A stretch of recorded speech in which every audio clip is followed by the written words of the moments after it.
So internet sucks, man. All these internet companies, they really suck. This is our third attempt doing this particular podcast.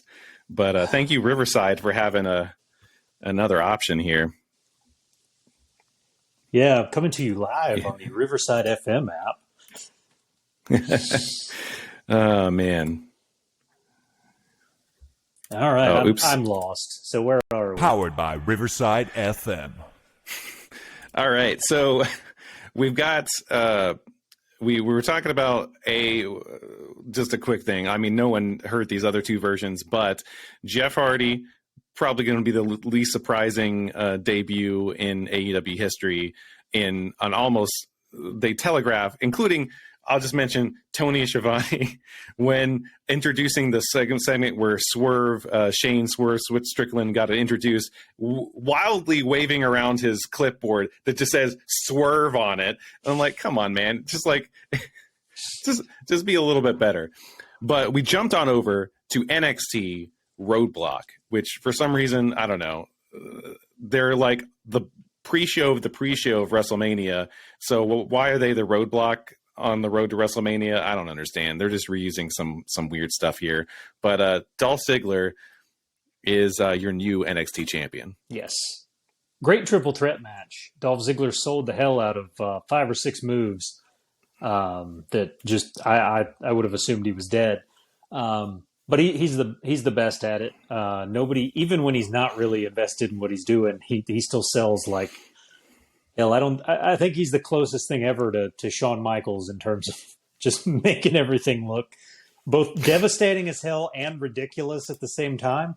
Dolph Ziggler is your new NXT champion, probably telegraphing a Braun Breaker or Ciampa move to the main roster.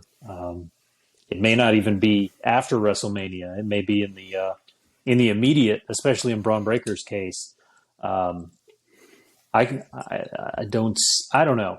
I kind of think that it was a disservice to both Braun and the belt to put it on him if you knew you were going to shove the proverbial rocket up his ass, and send him straight to the main roster. He's had 6 matches. The 2 of the first 3 were title shots.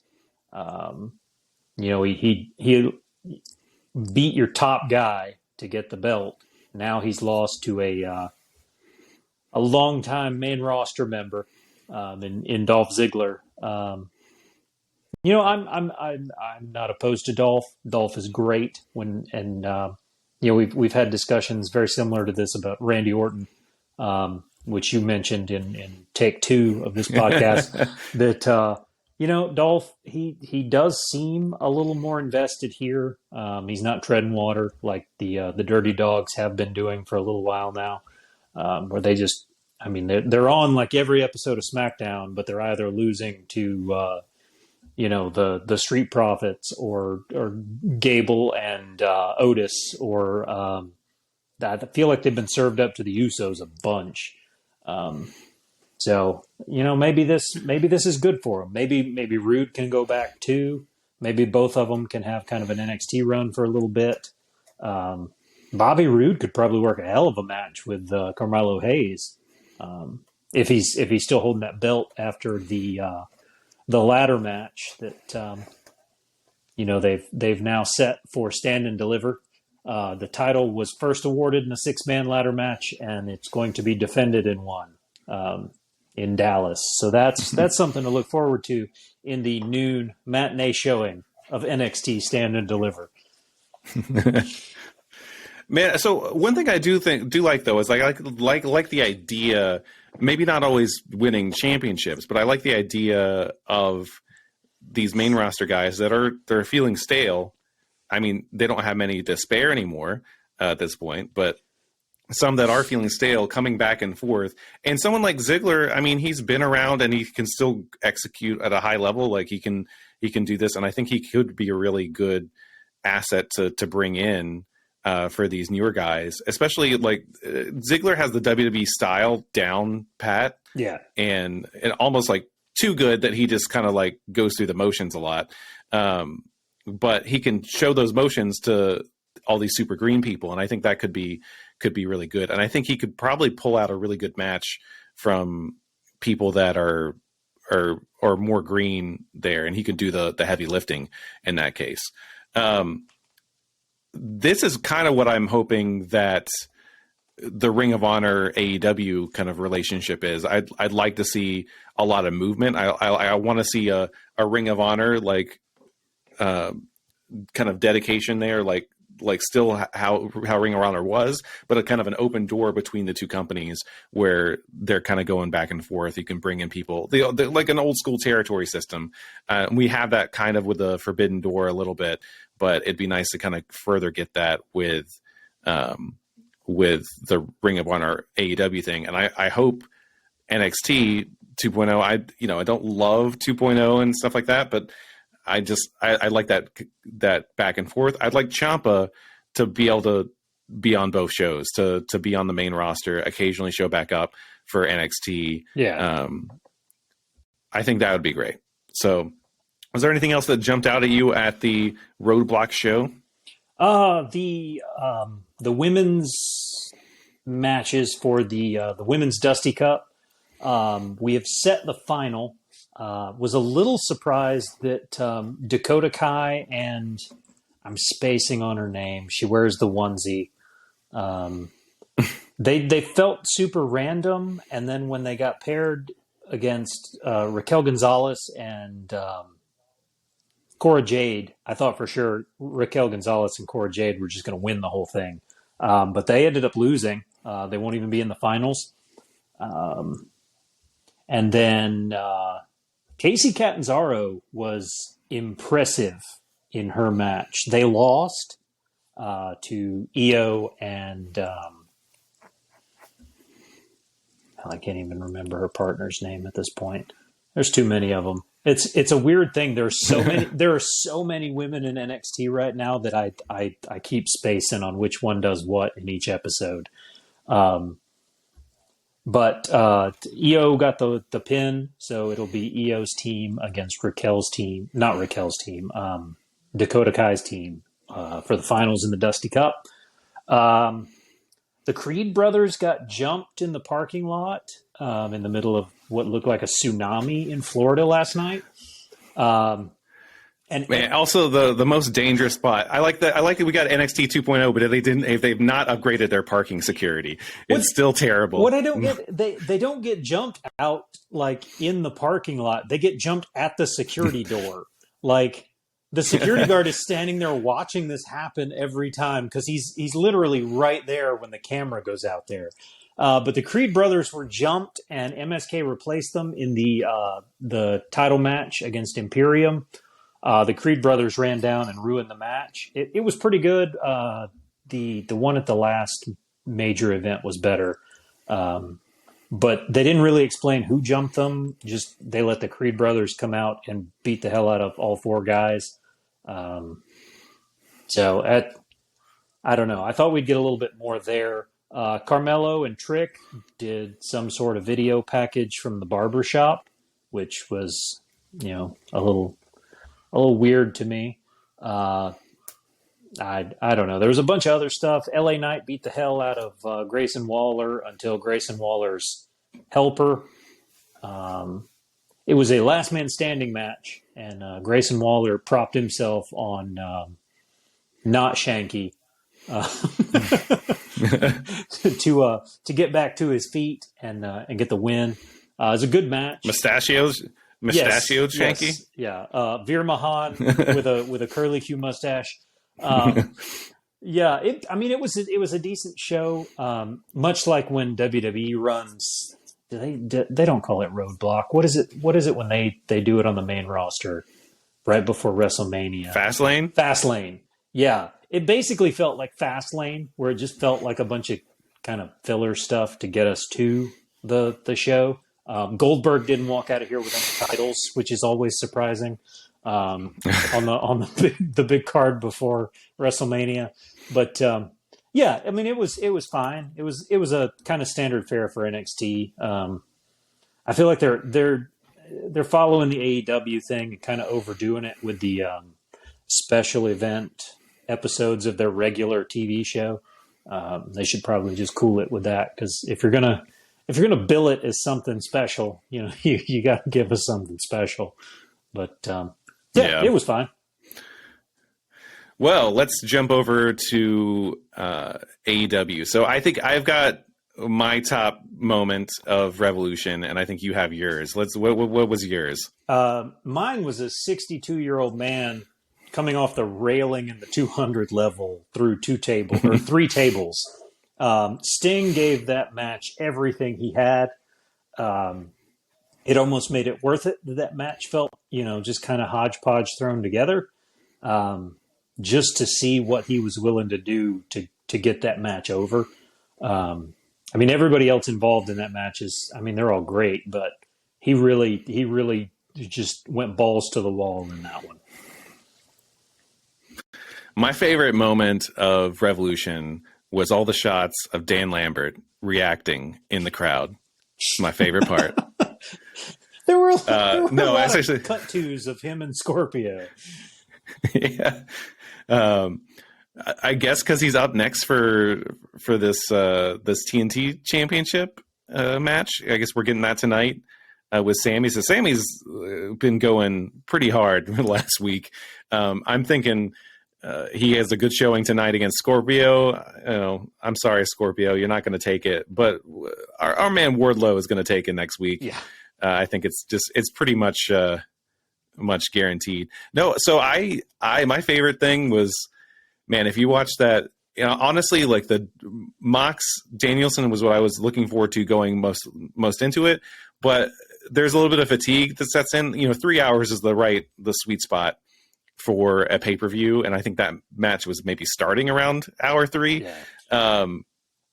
And man, but what woke me back up was when William Regal walked out of that area, whatever, and just like no music, nothing like that. I'm glad we didn't get any kind of music, and just go over there and just slapped Bryan Danielson. Like that was a good slap. Yeah. And I don't know, man, there's nothing like the facial expressions of William Regal.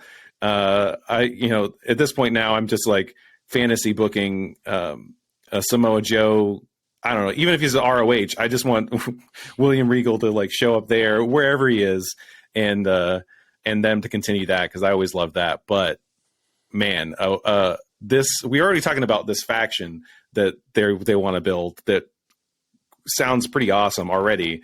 But if William Regal is the like manager of that faction, that's even better. Yeah. No, that's going to be awesome. I do think that he's going to have a pretty prominent role with this new Ring of Honor iteration, because it seems like the most fitting thing for him.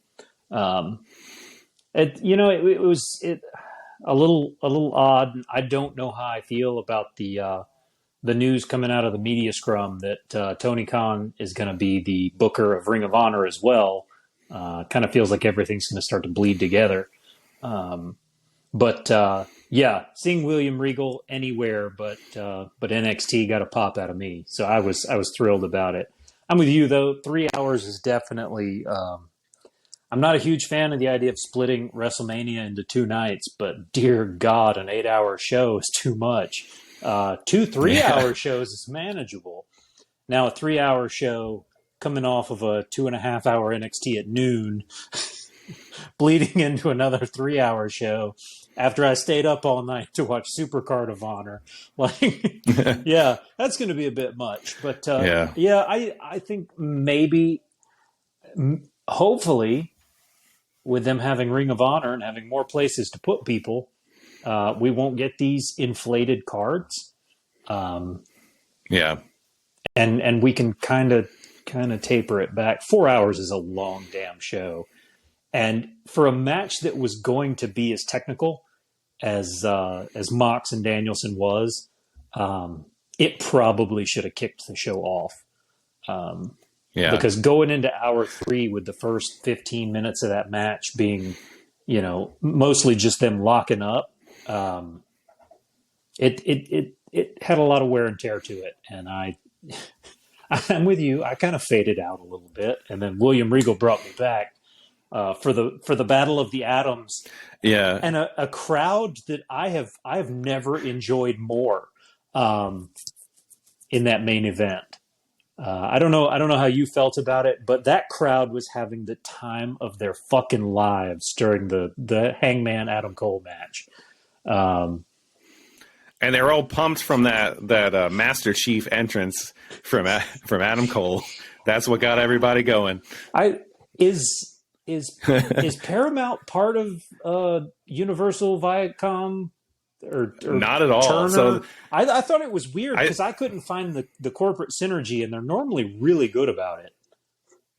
No, I think it's just because of him and Evil Uno love playing video games on their stream. They're always playing something every week, and I think that's just, maybe that's what Adam's into right now. But yeah, it's I thought it was a little weird. I think Michelle sent me a picture of the scrawny kid from Little Giants, the nerdy kid wearing like the football pads, and it's just like Adam Cole's entrance, and it was quite good. It's pretty accurate. I mean, obviously Adam Cole. I mean, now that I can envision he's bigger than that, but not that much bigger. I think the most surprising thing to me was face to face with Hangman, Adam Cole's not as short as I thought he was. Either that or Hangman is shorter than I thought he was. I mean, Hangman is. I think he's like 6 foot. I know. Yeah, I think he's like at least a little bit more than average. I think the average is still like for men is in America is like 5'10", maybe. Yeah, 5'8" to 5'10". So I think he's still like. I think he's like kind of right around 6 feet. He's not like Lance Archer or any of those guys, or Cesaro if he shows up in AEW. Like he'll make Hangman look small, but yeah, like I don't know. I guess Adam Cole is bigger than you think, but he's still not huge. Yeah.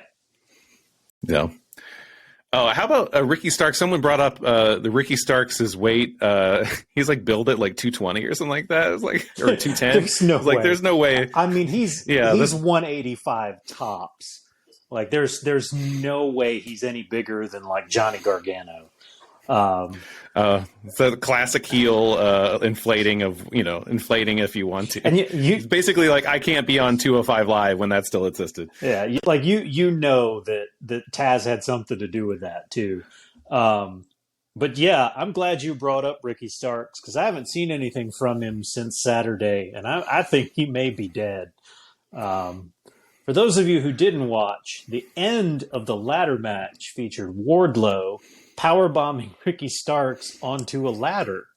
Ricky Starks' head went between the rungs, and he just kind of spiked up out of the ladder and was just hung there while Wardlow won the match.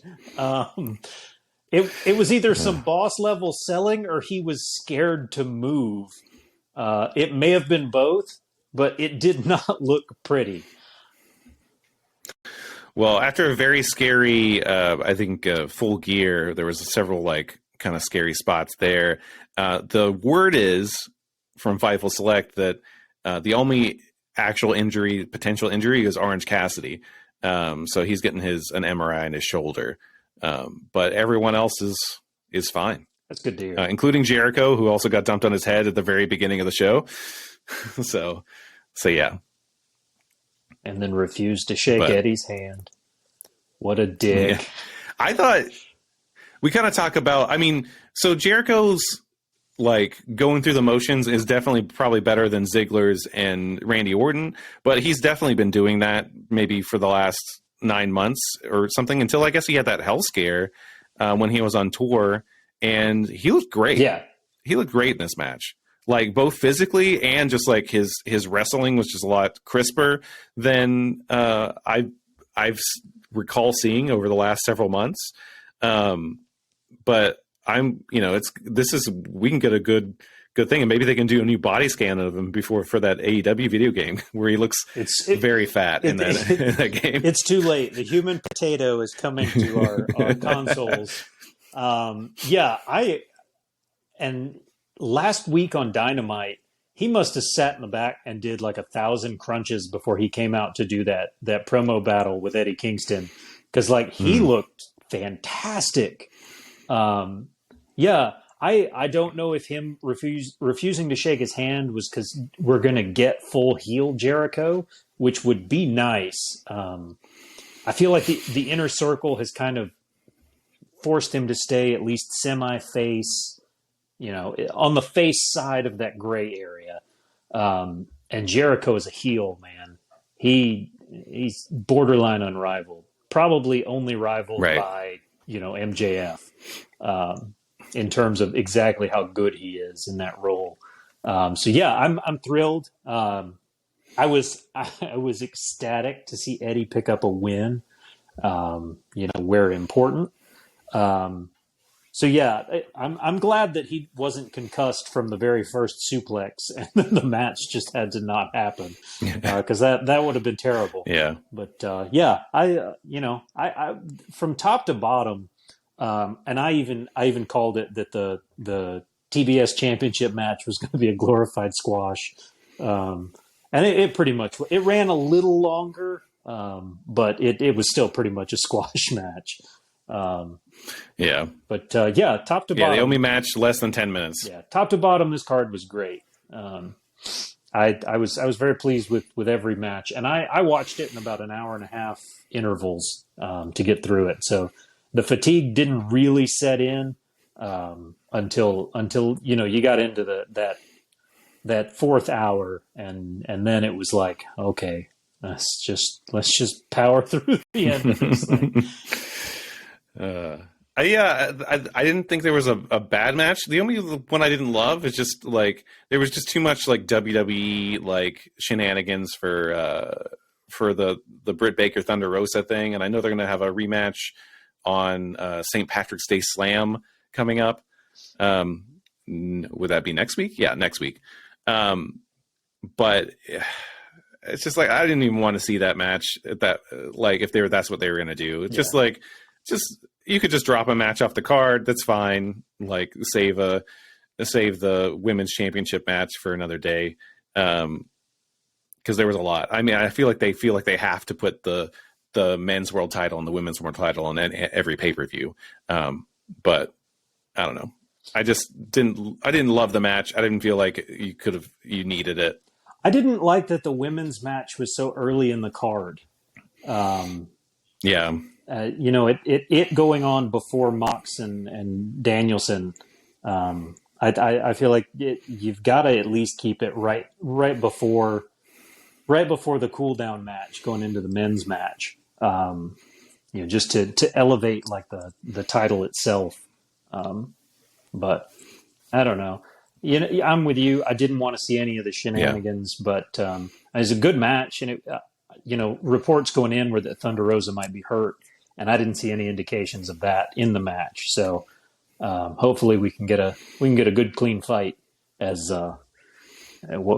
we used to hear every now and then on pro wrestling productions. Oh man.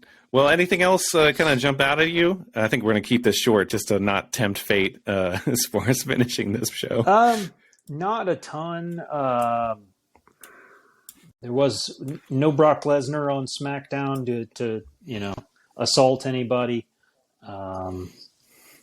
Mostly, between SmackDown and Raw this week, just tons of promo time and not a whole lot of wrestling. We do have a new Intercontinental Champion. Which is kind of an important thing because it is Ricochet, and that's a top level title to put on a guy that has just kind of been squandered for 3 years now. So I did like seeing that. It also gets the belt out of the mix for the Sami Zayn Johnny Knoxville match. Which I'm thrilled about because the idea of Johnny Knoxville getting an Intercontinental title match was terrifying to me. I love Johnny Knoxville, but I do not want to see him hold the belt that Pat Patterson made. No. I don't think they'd pull a David Arquette with it, but I don't trust them enough to know for sure. I can't really recall much of anything else.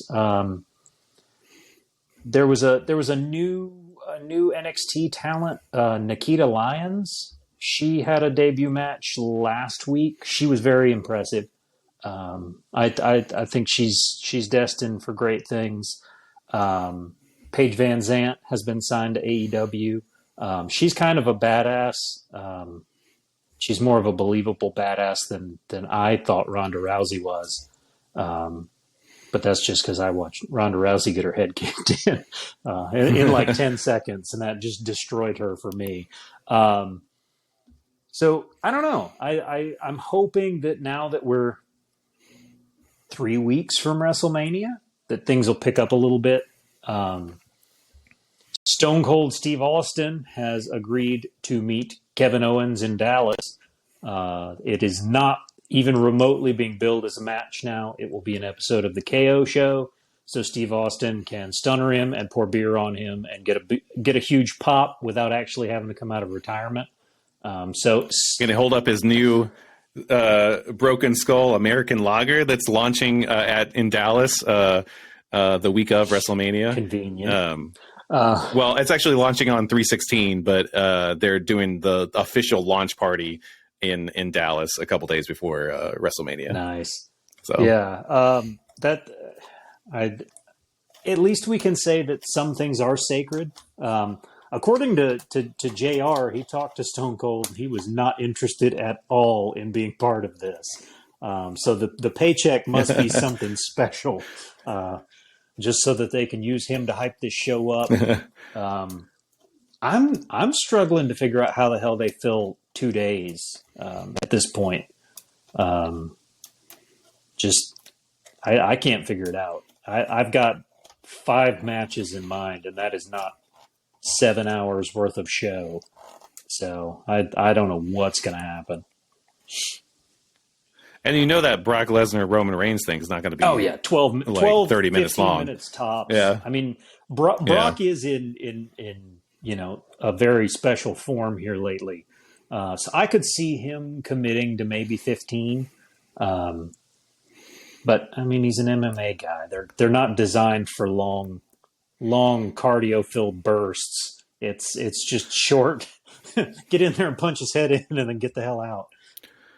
Well, and then I don't know. It just doesn't seem to like just their style. Both Roman and Brock styles just doesn't seem to lend itself for a 30-minute like match. Yeah, not quite the 5-minute Goldberg Brock match from 33, but maybe something like 15 minutes feels right to me. Yeah. Otherwise, it's just spamming Superman punches and suplexes, and that gets old quickly.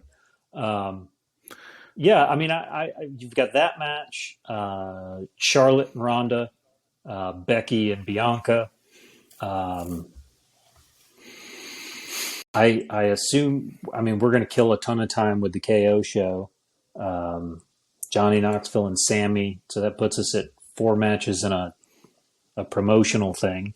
We got don't forget Logan Paul, or whichever Paul is showing up here with the Miz. Which I think the Miz would go into basketball games with him. He's Miz is committed. I do give him that, but it's just like, man, that sucks. You got to hang out with Logan Paul. Yeah. So for kayfabe reasons, maybe they get along. I don't. Maybe the Miz is really that obnoxious. But yeah, I mean, Logan Paul showed up on that Raw here that I went to, and like I immediately wanted to leave. I was like, I don't care anymore. Who was the ball the father for the balls? Like that's what showed up at a Raw I went to once, and that was a complete train wreck because I didn't know who any of those people were. But I went with a basketball fan. And they were like, "Oh yeah, these are like," he just like filled me in. It's like that was the worst. And I think they dropped an F-bomb on that particular Raw. Yeah, or the N-word. I don't know which one of the two. Maybe both. Probably both. Actually, LeVar doesn't think before he speaks. He's wildly entertaining when they get him going. So I could see how that would be fine, but I don't want to watch a fucking YouTube celebrity beat the shit out of Rey Mysterio. So whatever. Yeah. Especially when you've teased me for 2 weeks that it's going to be Cody Rhodes and then it's Logan Paul. Doesn't do it for me. So yeah, I mean, here's hoping that the road to WrestleMania is paved with more exciting things than it had, the first exit ramp that we've had so far. So we'll see. We can hold out hope. It is WrestleMania after all. Well, the invite's still up there if anyone wants to join in on a future episode. Even if you don't watch anything at all and you just want to, we could just tell you stuff and you could decide if it's true or not. And so come on and in the meantime, tell your friends, ring the bell, subscribe, whatever all the Just keep listening.